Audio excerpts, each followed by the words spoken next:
दूसरी बेटी की चाह। तीव्र प्रसव वेदना के बाद जब सुरभि ने लड़की को जन्म दिया तो उसे नर्स की बुझी हुई सी आवाज सुनाई दी, बेटी हुई है। सुनते ही सुरभि के चेहरे पर इत्मीनान के भाव छा गए। उसे याद आया, प्रसव के लिए अस्पताल आते समय पड़ोस की राधा मौसी ने कहा था, एक बेटी तो तुम्हारे पहले ही है, इस बार बेटा लेकर आना। सुरभि मुस्कुरा दी थी। अपनी मर्जी से बेटा या बेटी को जन्म देना स्त्री के बस में होता तो उसे इतनी तकलीफ क्यों सहनी पड़ती। और अगर ऐसा हो भी सकता तो सुरभि बेटे को नहीं बल्कि बेटी को ही जन्म देती। न जाने हर किसी को लड़के की ही इतनी चाह क्यों होती है। और यह राधा मौसी इतनी छोटी उम्र में विधवा हो गई थी।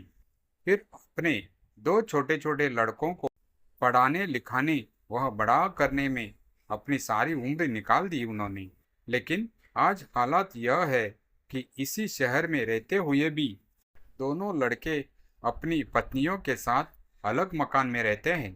इतना कुछ सहने के बाद भी मौसी मुझसे कहती है कि दूसरा लड़का हो जाएगा तो गुंजन का ध्यान रखेगा, तुम्हारे बुढ़ापे का सहारा बनेगा। फिर सुरभि अपने बारे में सोचने लगी। 3 भाइयों के इकलौती लाडली बहन थी वो। पिताजी एक जाने माने जज थे। चारों बच्चों को उच्च शिक्षा दिलवाई थी उन्होंने। पढ़ाई के विषय चुनने की बात हो या बच्चों के विवाह की, माँ बाबूजी ने कभी बच्चों पर अपना निर्णय नहीं थोपा। बड़े भैया डॉक्टर बनते ही दुबई चले गए और साल भर बाद ही एक विजातीय लड़की से विवाह कर लिया। अम्मा बाबूजी जाति प्रथा में विश्वास नहीं करते थे, इसीलिए उन्होंने भी खुशी खुशी भाभी को बहू का सम्मान दे दिया।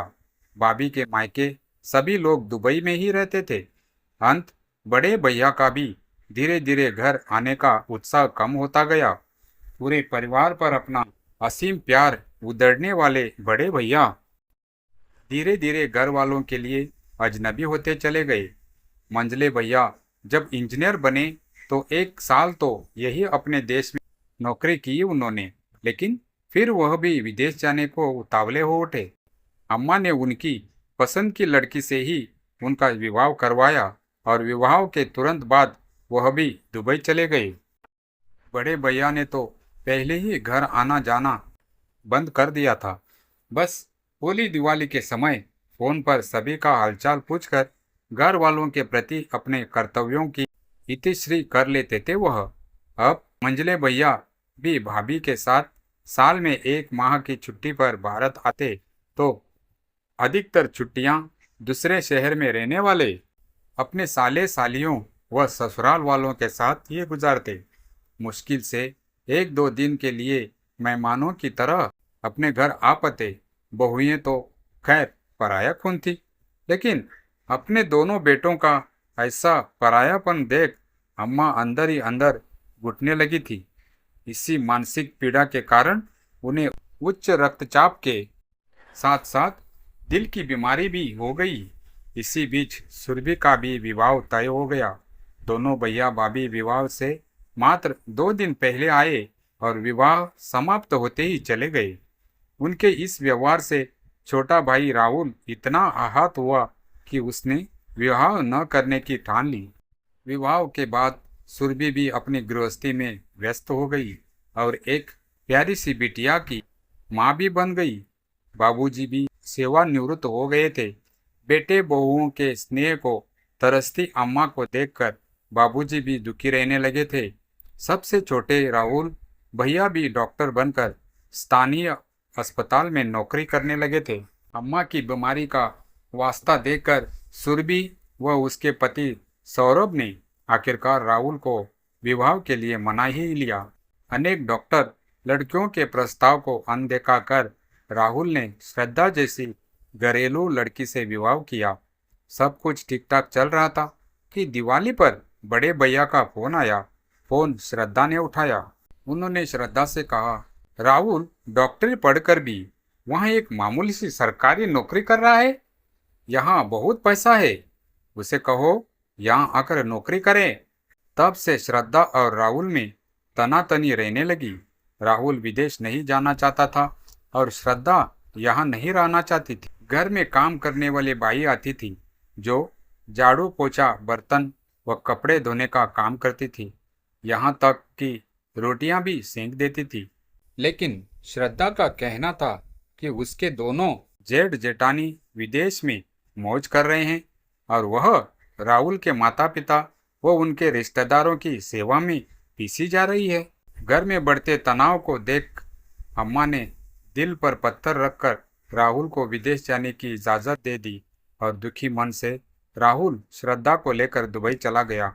वहां पहुंचने के साल भर बाद ही राहुल ने अम्मा बाबूजी को दुबई बुला लिया। अम्मा बाबूजी के दुबई जाने पर सुरभि और उसके पति सौरभ यह सोचकर निश्चिंत हो गए कि बेटे बहुओं व पोते पोतियों के साथ उनका मन लग जाएगा। लेकिन 3 माह बाद जब अम्मा बाबूजी दुबई से लौटे तो बहुत कमजोर व निरीह से लगे। अम्मा ने बताया कि वहाँ तीनों बेटे अलग अलग फ्लैट में रहते हैं। बेटों को काम से फुर्सत नहीं। सबसे पहले वे सामान समेत बड़ी बहू के घर चुके, लेकिन बड़ी बहू ने 3-4 दिन बाद ही उन्हें मझली बहू के घर पहुंचा दिया। छोटी बहू तो उनके वहां आते ही अपने मायके दिल्ली चली आई। दोनों बेटों के यहाँ उनकी स्थिति अनचाह मेहमान सी हो गई थी। बहुएं बिना चुन्नी के पारदर्शी कपड़े पहने घूमती रही। बाबूजी तो शर्म के मारे कमरे से बाहर ही नहीं निकलते थे। अम्मा बाबूजी को पुराने जमाने का बताकर बहुएं उनकी खूब खिल्ली उड़ाती।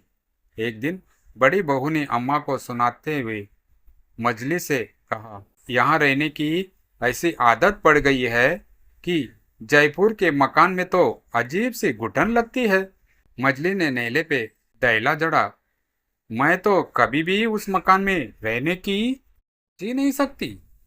और भी कई छोटी छोटी बातें अम्मा बाबूजी ने बताई, जिन्हें सुनकर सुरभि का मन भी खराब हो गया।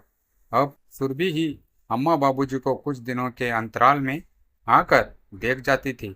एक दिन बाबूजी बड़े गले से उससे बोले, बिटिया तू अपनी गृहस्थी की जिम्मेदारियां संभालने के साथ साथ हमारी भी जब जब देखभाल करती है। हमारी जिंदगी का क्या भरोसा। तेरे भैया भाभी में से तो कोई इस मकान में रहेगा नहीं, इसीलिए यह मकान मैं तेरे नाम करना चाहता हूँ। सुरभि तुरंत बोली, बाबूजी मुझे मकान रुपया कुछ नहीं चाहिए, इन पर तो भैया का ही हक है। मैं नहीं चाहती कि संपत्ति की वजह से भाइयों से मेरे संबंध खराब हो। आपकी देखभाल करना तो मेरा कर्तव्य है। आजकल बेटे बेटी में कोई फर्क नहीं होता। एक दिन अचानक बाबूजी का फोन आया। बोले, तुम्हारी अम्मा की तबीयत ज़्यादा खराब हो गई है। मैं उसे ऑटो रिक्शा में लेकर अस्पताल जा रहा हूँ। तुम भी सौरभ के साथ अस्पताल पहुँच जाओ। लेकिन किस्मत को कुछ और ही मंजूर था। चौराहे पर उनके ऑटो रिक्शा को ट्रेन ने जबरदस्त टक्कर मारी और अम्मा बाबूजी किसी से कुछ कहे सुने बिना सदा के लिए संसारिक झमेले से छुटकारा पा गए।